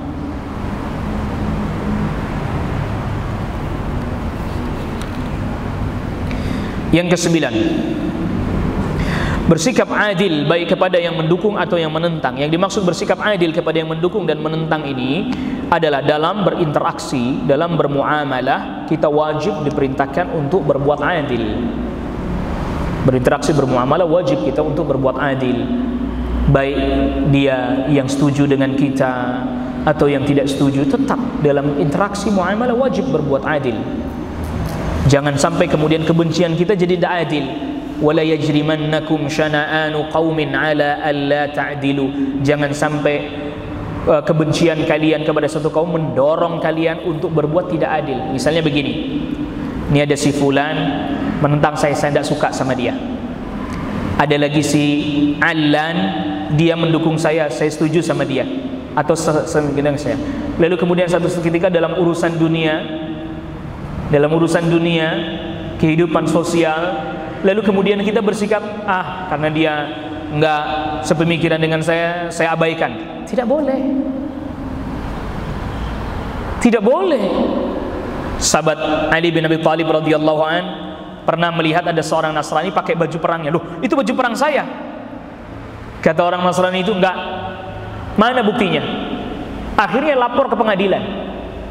Dilaporkan kepada pengadilan, qadhi datang dua-duanya. Sahabat Ali bin Abi Thalib bicara, itu baju perang saya. Wahai Amirul Mukminin, padahal khalifah, Anda punya bukti bahwa itu baju perang Anda? Tidak ada. Tidak ada buktinya. Lalu kemudian kata orang Nasara, jelas pakaian ini di tangan saya. Sedangkan Amirul Mukminin nggak bisa datangkan dalil bukti. Hakimnya memutuskan yang benar orang Nasara ini adil. Padahal ini hakim bawahannya khalifah, tapi tidak lantas kemudian membela Ahlus Sunnah ini. Akhirnya orang Nasara itu pulang, lantas kemudian dia mendatangi sahabat Ali bin Abi Thalib radhiyallahu anhu. Dia bilang begini, saya minta maaf. Loh, ada apa? Memang baju perang ini satu ketika saya sedang mengawasi Anda. Lalu kemudian baju perang ini saya ambil secara diam-diam. Kata orang Nasara ini. Tapi ternyata di hadapan pengadilan saya justru dibenangkan karena memang mekanismenya begitu, nggak ada bukti ya nggak bisa. Maka sekarang saya masuk Islam, mengucapkan syahadat dia. Asyhadu an la ilaha illallah, asyhadu anna Muhammadar Rasulullah. Sekarang saya pulangin baju perangnya. Apa kata sahabat Ali bin Abi Thalib radhiyallahu anhu? Sekarang Anda jadi saudara saya, seiman, seislam. Jadi, ya saya hadiahkan baju perang untuk Anda. Luar biasa ya. Adil dalam menyikapi itu. Pertanyaan. Qadhi hakim, dia memutuskan perkara itu sesuai dengan mekanismenya, aturannya. Adil, dia tidak serta-merta membela sahabat Ali bin Abi Thalib. Tapi apakah kemudian qadhi itu membenarkan keyakinannya Nasara yang menyimpang itu? Tidak kan? Tidak. Ini yang dimaksud adil.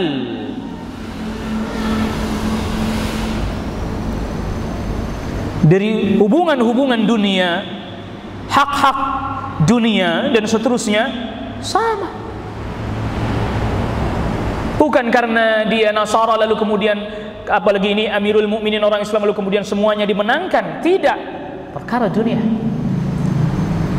Tapi juga tidak lantas kemudian si qadhi ini membenarkan akidahnya orang Nasara ini, memuji-muji keyakinannya yang syirik ini. Tidak.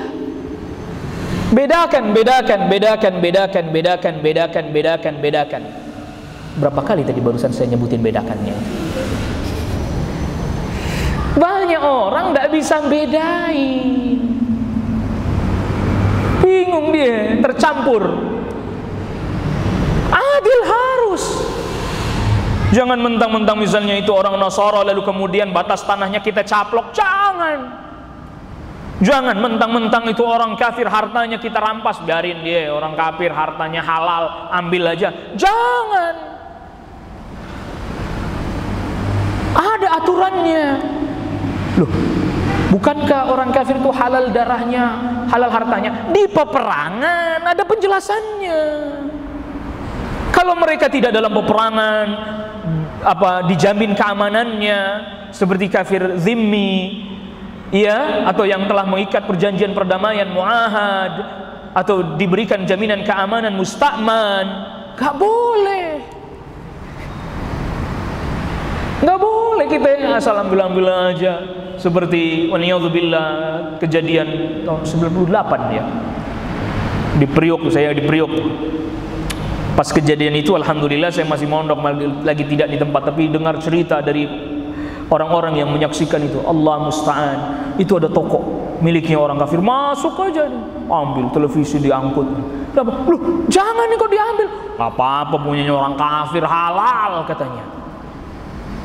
Ini tidak adil. Tapi tetap ada mekanismenya. Dalam bab apa, dalam masalah apa, itu harus tetap. Jangan di generalisir semua masalah. Bisa difahami.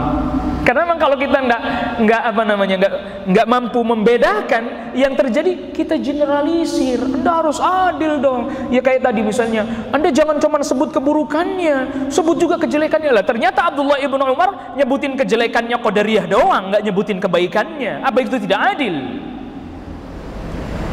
Bedakan babnya. Beda apa? Beda babnya.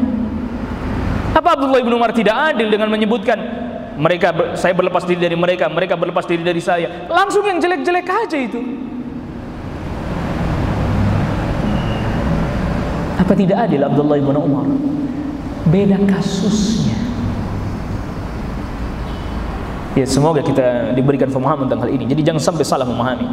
Lalu kemudian yang 10, memiliki pemahaman dan sikap yang serupa walaupun jauh tempat tinggalnya. Maksudnya pemahaman sikap serupa Ahlus Sunnah dari masa ke masa, dari waktu ke waktu, dalam bab-bab yang memang di situ telah disepakati ijma, tidak ada perselisihan. Tidak ada perselisihan. Kenapa? Karena sumbernya sama, ngambil dalilnya sama dari Al-Quran, Sunnah dan pemahamannya para sahabat. Sehingga dari waktu ke waktu, dari masa ke masa sama, tidak ada perbedaan. Bahkan kalau kita lihat kitab-kitab akidahnya para ulama ahli sunnah wal jamaah yang di abad kedua Hijriyah, abad ketiga Hijriyah, abad keempat Hijriyah, abad kelima Hijriyah, dan terus sampai hari ini, niscaya kita dapati perkataan mereka sama. Walaupun negeri mereka berbeda-beda, zaman mereka berbeda-beda, itu karena sumber pengambilannya sama, Al-Quran Sunnah dengan pemahamannya salaful ummah. Adapun kemudian yang menyelisihi tapi mengaku berpegang kepada Al-Quran dan Sunnah, ini yang kemudian harus kita fahami mengapa dia berbeda, dari mana sumber pengambilannya. Yang ke-11, lemah lembut dan berbuat baik dan berakhlak mulia kepada sesama ahlu sunnah. Ingat, bukan berarti kepada yang bukan ahlu sunnah tidak berbuat baik, tidak berbuat adil. Kita tadi sudah jelaskan ya, dalam bab-bab urusan dunia, muamalah duniawiyah, adil gitu ya. Kalau dalam muamalah dunia kepada yang bukan ahlus sunnah, kita diperintahkan tetap adil dan seterusnya. Apalagi kepada yang ahlus sunnah. Ya, apalagi kepada sesama ahlus sunnah. Ini yang mesti kita perlu fahami ini. Tentu kan tadi kita katakan sampai hari ini saja nama ahlus sunnah ini tentu sama-sama kita ketahui ya diklaim atau diperebutkan oleh setiap kita. Kita tentu mau dan ingin masuk ke dalam barisan ahlus sunnah wal jamaah. Tapi tadi lemah lembut, berbuat baik, akhlak mulia kepada sama ahlus sunnah, bersikap adil tadi kepada yang lainnya juga sama bersikap adil. Tapi tentu tadi ada setiap permasalahan beda cara menyikapinya. Masing-masing permasalahan beda-beda dalam cara menyikapinya. Lalu kemudian selanjutnya yang ke-12, memberi nasihat karena Allah. Memberi nasihat karena Allah, kepada Allah, artinya kepada kitabullah, mengajak orang kepada kitabullah, nasihat, kita menginginkan kebaikan. Ya, lalu kemudian kepada Rasulnya, mengajak kepada Rasulnya, kepada kaum muslimin. Ini nasihat. Kita ajak manusia untuk kepada kebaikan. Dan yang ke-13, memperhatikan urusan-urusan kaum muslimin, menunaikan hak-hak mereka, membela mereka dan menahan berbagai hal yang bisa menyakiti mereka. Ingat, ini yang semisal seperti ini, perkataan yang semisal seperti ini adalah perkataan yang global. Perkataan yang apa? Yang global, yang mujmal, yang nanti membutuhkan perincian. Contoh seperti ini misalnya, Al-Imam Ahmad rahimahullahu ta'ala satu ketika di majelisnya menjelaskan, menyebut nama si fulan dhaif, si fulan ini lemah hafalannya, si fulan ini tercampur hafalannya dalam hal hadis. Lalu ada orang yang bertanya kepada Imam Ahmad, "Hai Imam Ahmad, kok Anda ghibah sih? Kok Anda ghibah?" Apa kata Imam Ahmad? "Diam kau. Kalau saya nggak bicara, nanti orang nggak tahu mana hadis sahih, mana hadis dhaif. Mana yang diterima riwayatnya, mana yang ditolak riwayatnya, mana yang diambil riwayatnya, mana yang ditolak riwayatnya. Orang jadi nggak tahu nanti." Sekarang sebagian kita nggak tahu, nggak paham, akhirnya kok ini jadi ghibah sih misalnya. Ada nanti bab ghibah, makanya nanti ada ghibah dalam pandangan Al-Quran dan Sunnah dengan perinciannya. Mana yang masuk ghibah, mana yang bukan masuk ghibah, mana yang boleh diperbincangkan, mana yang tidak, wilayahnya apa, pembahasannya sedang membahas tentang apanya. Itu misalnya seperti orang yang sudah terang-terangan berbuat maksiat, halal itu dighibah itu. Kok halal? Rasulullah yang sabdakan. Rasulullah SAW sabdakan, riwayatnya Imam Bukhari, kullu ummati mu'afan illa al-mujahirun. Setiap umatku mu'afan, dijaga afiahnya, keselamatannya. Kata Syekh Salim bin Aid Al-Hilali menjelaskan makna mu'afan, dijaga kehormatan dirinya, kecuali dia telah menampakkan maksiatnya terang-terangan di depan umum, maka berarti dia tidak terjaga kehormatannya. Kenapa? Dia udah maksiat depan umum, berarti orang bisa menghibah dia. Seperti juga orang yang mampu bayar hutang, lalu kemudian sengaja menunda-nunda pembayaran hutangnya padahal dia mampu, menyebabkan dia boleh dighibah. Siapa yang bolehin? Rasulullah SAW. Layul wajidu zulmun, layul wajidi zulmun. Orang yang punya uang untuk bayar hutang tapi sengaja dia undur-undur padahal dia mampu, bisa, tidak ada keperluan yang mendesak, sengaja dia undur-undur, adalah kezaliman. Yuhillu irdahu wa uqubatahu, menyebabkan halal kehormatannya dan dia halal dihukum, dipenjara atau semisalnya. Jadi nanti ada juga pembahasannya, ghibah itu pada tataran apa, bagaimana, dalam masalah apa, dalam bab apa, perinciannya ada. Jangan kita kemudian langsung masuk seluruhnya kepada bab menyakiti kaum muslimin. Oh, itu bab menyakiti kaum muslimin, terlampau general nanti menghukuminya. Nah sekarang misalnya kayak tadi Abdullah ibnu Umar ngomongin tentang Qadariyah, kalau mereka beramal gak diterima. Para ulama Ahlussunnah menyebut tokoh-tokoh penyimpangan seperti tokoh Mu'tazilah, Wasil bin Atha, Amr bin Ubaid, Jahm bin Safwan, Ja'ad bin Dirham, dan yang lainnya disebut oleh para ulama. Apa itu ghibah? Yaitu kan jelas bukan Ahlus Sunnah. Ya, dan hari ini kita pun dalam keadaan kesulitan untuk mendeteksi siapa dia. Adakah dia ahli sunnah atau bukan? Kesulitan tentu, sekali lagi saudaraku kaum muslimin, ayyuhal ikhwah wal akhwat rahimani Allah iyyakum, bukan berarti kemudian kita juga bermudah-mudah menuduh orang bukan ahli sunnah, karena mengeluarkan orang dari ahli sunnah adalah perkara yang berat.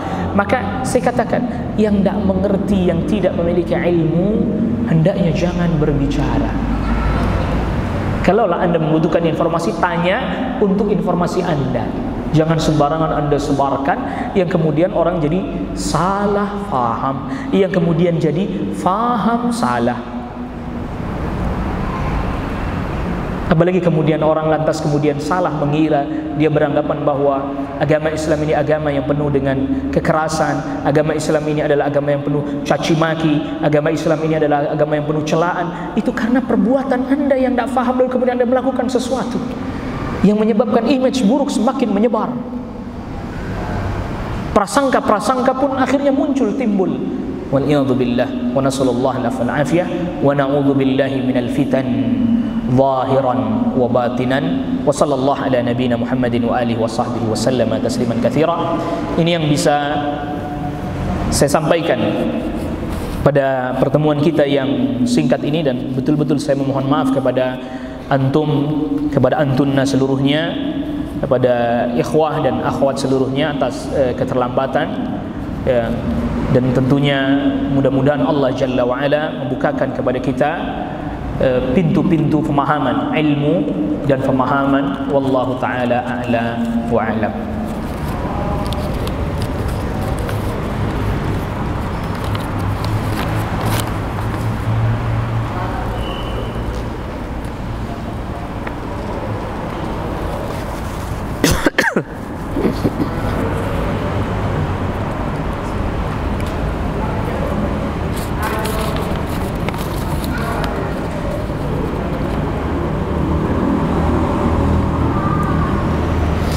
Tentang masalah ini ada dua pertanyaan yang hampir mirip. Bagaimana cara mengajak orang untuk ahlu sunnah agar mereka tidak curiga dan langsung kaget, karena banyak orang yang menilai ahlu sunnah itu orang radikal, baik mulai dari penampilannya juga dianggap banyak larangannya. Redaksi yang lain banyak yang menganggap belajar ahlu sunnah sangat berat larangannya. Apa yang lebih dulu kita laksanakan atau kita jalankan untuk belajar Ahlussunnah bagi yang baru mau belajar? Mulai dari yang utama, tauhid, akidah. Iya, mulai dari awal tentang tauhid, tentang akidah. Itu. Karena apabila seseorang nanti akidahnya kuat, dia faham, dengan mudahnya dia mengerjakan perintah, dengan mudahnya dia insyaallah dengan pertolongan dari Allah Rabbul Alamin meninggalkan larangan. Tapi apa yang terjadi hari ini? Kita kan sering tergesa-gesa. Harus kita akui, kitanya yang sering tergesa-gesa. Kita pengennya ngajinya langsung loncat. Bukan tidak boleh, bukan tidak boleh, tapi ya itu tadi jadi berat karena belum kuat. Ini riba, itu haram, itu dilarang. Aduh, saya ngaji langsung pusing Pak Ustaz. Kenapa? Semuanya haram. Keyakinannya belum kuat. Iya. Mau ninggalin sesuatu yang haram jadi berat. Nanti kalau saya tidak kerja di situ, anak saya makan apa Pak Ustaz? Terus saya kerja apa? Dia belum kuat bahwa Allah lah yang mengatur segala sesuatunya, memberikan rezeki dan seterusnya. Belum kuat. Udah disuruh yang macam-macam, udah dilarang yang macam-macam. Akidahnya belum kuat, goyang. Aduh, ngaji sekali aja dah. Kenapa? Kapok ngaji di situ mah. Kenapa? Apa-apa haram, apa-apa kagak boleh, apa-apa dilarang. Ayo lihat, perhatikan para ulama, bahkan Rasulullah SAW tadarruj. Ketika Rasulullah SAW mengutus Mu'adz bin Jabal, "Falyakun awwala ma tad'um ilaihi syahadatu an la ilaha illallah wa anna Muhammadar Rasulullah." Yang kau prioritaskan dakwah kepada mereka syahadat bahwa tidak ada yang diibadahi dengan benar kecuali hanya Allah, dan sesungguhnya Muhammad SAW adalah utusan Allah. Lihat tahapannya. Kadang kita suka kurang sabar, tergesa-gesa. Ngaji belajar jeret langsung mau ngaji Sahih Bukhari. Lontar dulu Arba'in Nawawi dulu. Hadis Arba'in pun tak hafal-hafal, tak faham-faham. Maunya jeret Sahih Bukhari, seret Sahih Muslim.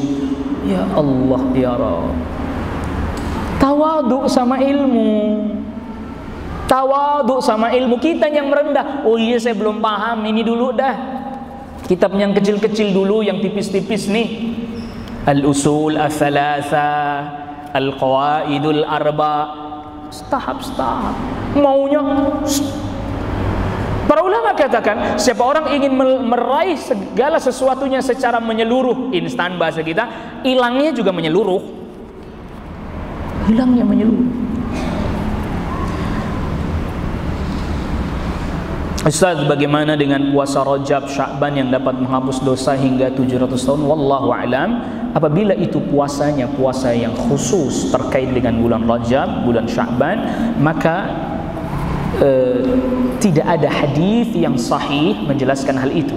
Namun apabila seseorang hendak memperbanyak puasa, ya, di bulan Rajab karena dia bulan haram, masuk ke dalam bulan haram, tidak mengkhususkan tanggal 1 nanti keutamaannya ini, tidak itu, tapi dia memperbanyaknya. Atau misalnya sebagiannya sudah membiasakan puasa Ayyamul Bid atau puasa Senin Kamis atau puasa 3 hari setiap bulan, maka silakan itu dilakukan dan dikerjakan. Tetapi kemudian pengkhususan seperti tadi butuh dalil yang khusus juga. Wallahu ta'ala a'la wa a'lam. Assalamualaikum, bagaimana bisa tahu kalau itu melihat hadis yang sahih, yang dhaif dan yang palsu? Apakah dari riwayat atau perawinya? Ya tentu perlu ilmu mustalah hadis, ulumul hadis kita belajar. Namun setidaknya kita bisa mengambil dari perkataan para ulama yang ahli di bidang hadis. Ya, seperti misalnya kita mengambil perkataan Al-Hafidh Ibn Hajar, pensahihannya Al-Hafidh Ibn Hajar Al-Asqalani misalnya, kemudian misalnya pensahihannya Syekh Albani misalnya, dan yang lainnya. Tentu kita tidak mengkhususkan hanya Syekh Albani saja, tidak. Para ulama-ulama hadis yang lain yang diketahui memiliki akidah yang lurus dan seterusnya. Wallahu ta'ala ala wa alam.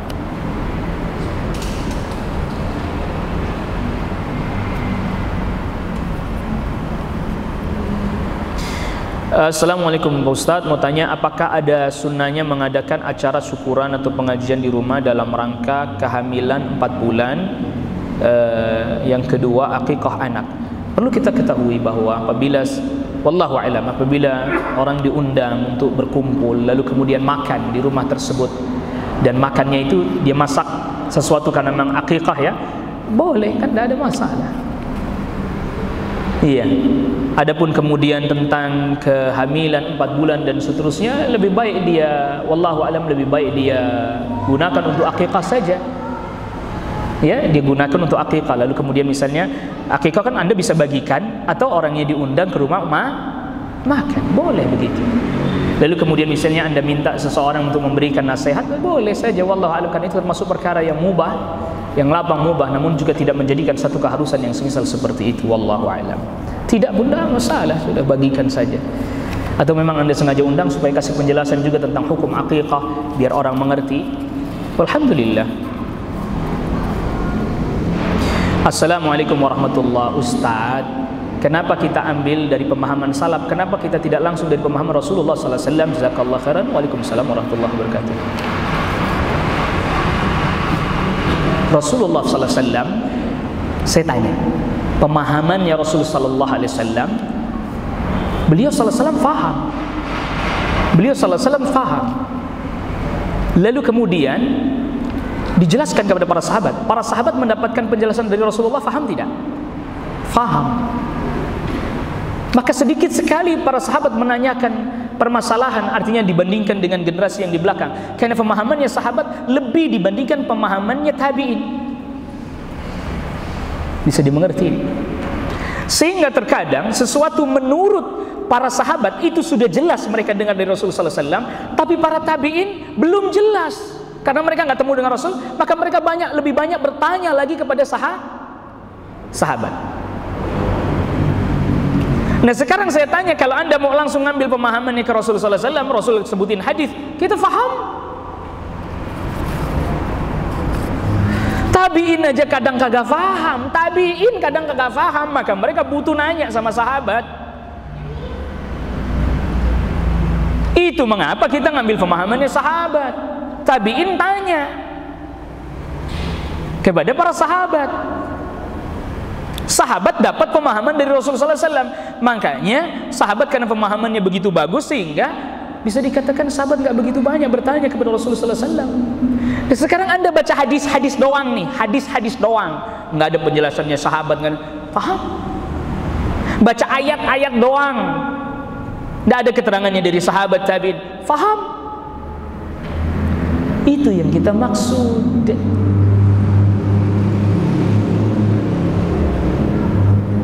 Iya, itu yang kita maksud. Kenapa harus ini sahabat gimana menafsiri ayat ini? Karena nanti sahabat menafsir itu jelasin pada generasi yang di bawahnya, yang tidak berjumpa dengan Rasulullah SAW, yang jelas pemahaman mereka di bawah pemahamannya sahabat.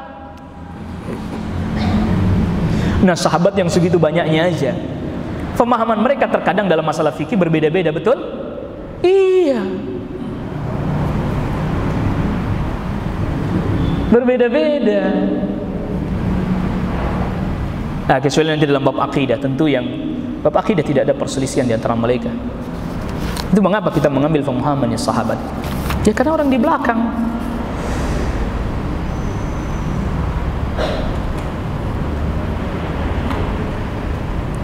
Ustaz, bagaimana kita yang awam memilih mana manhaj yang benar? Di mana sekarang banyak kajian-kajian sunnah yang mengangkat tema-tema yang bagus dan tema-tema yang bagus. Ya. Saya sedang berusaha memahami makna tema-tema yang bagus, ya. Dan ustaz-ustaz yang terkenal. Saya juga lagi mencerna makna ustaz-ustaz yang terkenal dengan yang tidak terkenal, ya. Pertama, saya sangat bersyukur dan memuji Allah Rabbul Alamin menyebarnya dakwah, walhamdulillah. Tentu kita tidak mungkiri itu. Tetapi juga ini semoga disertai dengan semangat kaum muslimin menuntut ilmu. Seperti tadi sudah kita katakan, menuntut ilmu bertahap, sedikit demi sedikit, sabar, tauhid dengan pemahaman secara perlahan, gitu. Jangan kita maunya langsung merespon setiap kondisi kekinian yang lagi marah. Kalau ilmunya nggak kokoh, Anda nggak akan bisa respon, nggak akan bisa paham.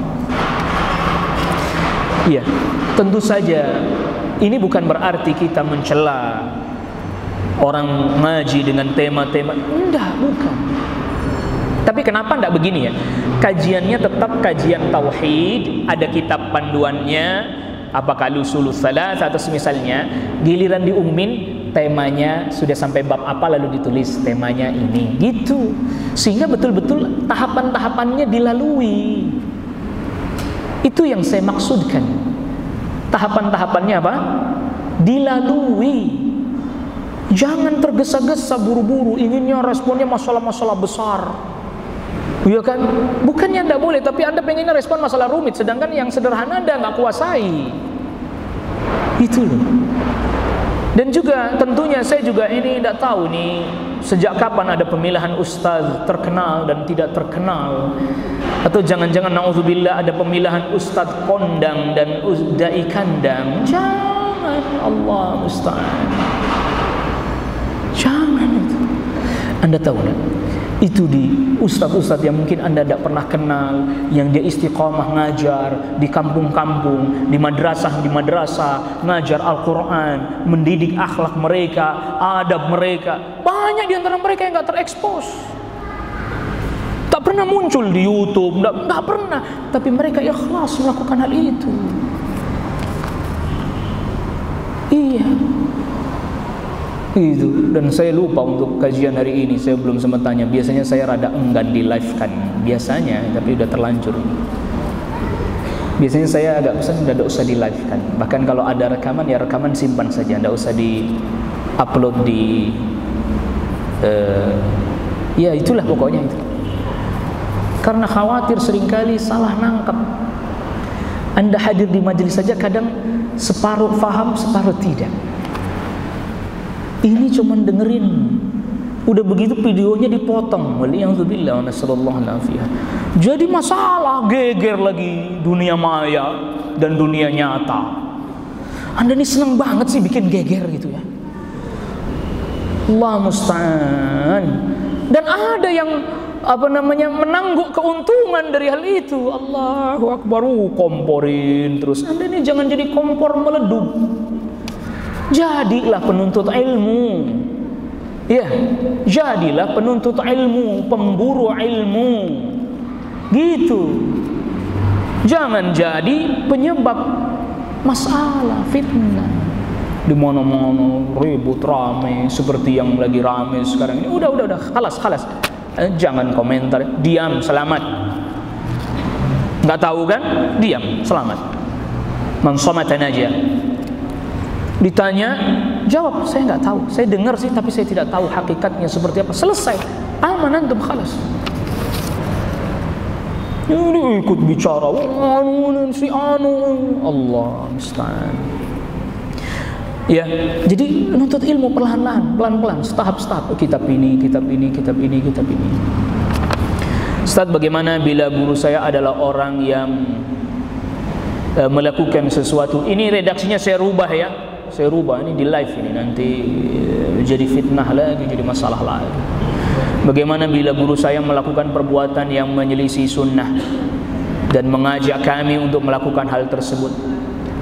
Apakah saya masih boleh duduk di majelis ini? Kalau memang sudah jelas dia menyelisih sunnah terang-terangan, dan sunnah itu sunnah yang memang jelas diselisih dengan terang-terangan, bagaimana saya bisa mengatakan Anda tetap boleh untuk duduk di majelisnya? Ya, apakah boleh saya bertemu dengan teman-teman dari majelis? Ya, kalau Anda ketemu di jalan, ya saya sapa baik-baik, itu tadi bersikap adil, sapa baik-baik dan seterusnya. Tapi tidak lantas kemudian kita ikut lagi di majelis tersebut. Teman ketemu guru, mereka membahas ketidakhadiran saya misalnya, ya tidak apa-apa, Anda udah ikhlaskan, Anda dibahas karena nggak mau hadir lagi. Itu sepertinya teman kita itu sudah menjadi domba yang tersesat misalnya gitu ya. Nah, Anda sabar dan tetap balas kebaikan dengan mereka, berbuat baik dengan mereka, tapi sudah tidak ikut lagi di majelisnya. Bertemu tetap sapa baik dan seterusnya, tapi tidak lantas kemudian kita ikut, karena asyubuhatu khattafah wal qulubu dha'ifah. Syubhat terus menyambar-nyambar, hati kita seringkali lemah. Ketika dia sudah membekas, susah luar biasa hilang. Anda bayangkan orang seperti Syekhul Islam Ibnu Taimiyah rahimahullahu taala, kokoh ilmunya, kuat mendalam ilmunya, berdiskusi dengan para ahli filsafat, membantah mereka. Syubhat mereka sedikit terkena kepada Syekhul Islam Ibnu Taimiyah. Segitu ilmunya kokoh. Nah kita nih ilmunya Masya Allah, Alhamdulillah, pas-pasan banget. Tapi kemudian kita memberanikan diri. Ya, Ibnu Taimiyah rahimahullah ta'ala terkena sedikit syubhat. Itu segitu ilmunya kokoh. Nah kita ini Allahu Akbar, ilmunya sedikit bingit gitu ya, terus kemudian nekat. Waduh, nggak apa-apa, saya kan cuma mau tahu doang. Allah musta'an. Anda tahu salaf, ada riwayat dari mereka dahulu, itu kalau ketemu ada ahli bidah, itu tutup kupingnya, ngomong tutup kupingnya, pergi dia, ditutup kupingnya. Itu para ulama tabi'in, tutup kupingnya, nggak mau dengerin, pergi. Iya, sampai sepertinya. Kenapa? Menjaga agama. Mesti dicemooh, nggak mungkin enggak. Anda mesti dicemooh. Itu orang yang eksklusif, hanya mau dengar dari satu pihak saja, hanya sesama dia saja, macam-macam. Iya, tapi kita kan khawatir karena syubhat itu kalau sudah masuk luar biasa. Anda bisa resah, nggak doyan makan, susah tidur. Syubhat itu kalau udah masuk, iya, susah dihilangkan kecuali Anda mau belajar terus bersabar. Wallahu ta'ala a'la wa a'lam. Ini yang bisa kita bahas pada pertemuan kita kali ini. Sebentar lagi masuk waktu zuhur. Ya, sekali lagi kita memohon kepada Allah Subhanahu wa taala agar kita diberikan hidayah petunjuk dari apa yang diperselisihkan dari kebenaran, dan semoga kita termasuk orang-orang yang Allah kehendaki kebaikan dengan menuntut ilmu sebagaimana yang Rasulullah sallallahu alaihi wasallam sabdakan, may yuridillahu bihi khaira yufaqihu fiddin. Siapa orang yang Allah kehendaki kebaikan baginya, Allah berikan kepadanya pemahaman di dalam urusan agama. Wa sallallahu ala nabiyyina Muhammadin wa alihi wa sahbihi wa sallam tasliman katsira. Subhanakallahumma wa bihamdik asyhadu an la ilaha illa anta astaghfiruka wa atubu ilaik. Wassalamu alaikum warahmatullahi wabarakatuh.